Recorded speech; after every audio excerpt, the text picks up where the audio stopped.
Hi, Rob Linhart here in the Hazel's Wine Department, and we are bringing you Sunday specials for August 11th and 12th. John was the first one to pull you down. He took one drink and he started to clown. Passed you the Hazel, Jane, and Jack. Penelope got you and passed you right back. We've got 3 wines, 3 countries to talk about this week. We are starting in France with the 2021 Domaine de Viognier. Now, so many of you know Viognier, especially the domestic stuff, is this really aromatic, really floral grape. And there is a floral note here. But as with so much French Viognier, and particularly some of the stuff we're getting from the south here, we're in the Pays d'Oc in the south of France, this is a little more fruit-driven. The floral note tends to take a bit of a back seat.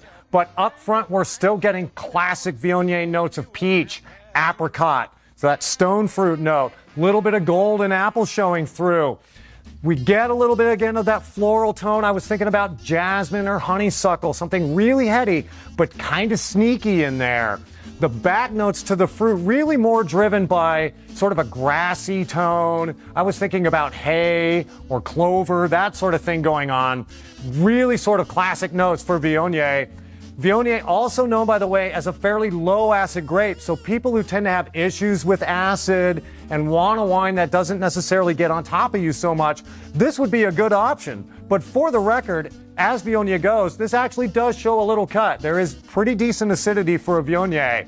So overall, a great, well-balanced, really approachable, good example of French Viognier. We're heading halfway around the world now. We are in New Zealand with an iconic producer. This is the 2021 Villa Maria Sauvignon Blanc. Villa Maria, long known as a reference point and one of the most familiar brands out there for New Zealand Sauvignon Blanc. And this is a classic, straight up and down example. Everything we look for so distinctively New Zealand. Grapefruit, star fruit, those tropical notes coming through. Little hint of grass. I was thinking about lemongrass. Just a tiny hint of something almost sweet peppers showing through. All straight up and down classic notes for New Zealand Sauvignon Blanc.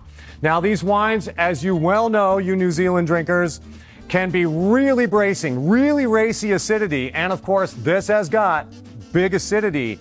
But this particular version, a little softer. They've kind of rounded off the edges of the acidity a little bit here. They've made a really approachable, easy drinking, classically styled New Zealand Sauvignon Blanc. We're winging back to Europe now. We are heading to the north of Spain for the 2015 Sierra de la Demanda Rioja Tinto.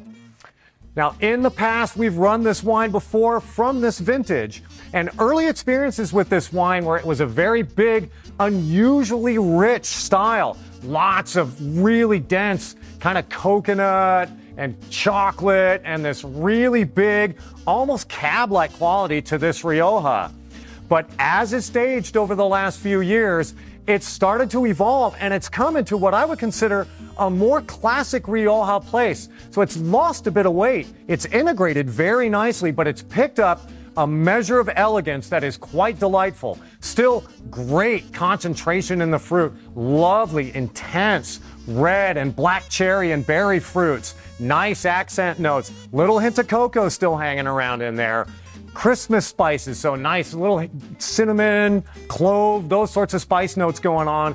I was thinking I got both red and black licorice, by the way. So lots of really nice evolved tones in this wine and almost candied character to the nose. So great lift on the nose. And again, it feels to me like it's lost a bit of weight. Solidly in the middle in terms of weight, a straight up and down, very nicely styled, elegant, easy drinking Rioja. Was the first one to pull you down. He took one drink and he started to clown. Passed you the Hazel, Jane, and Jack. Penelope got you and passed you right back.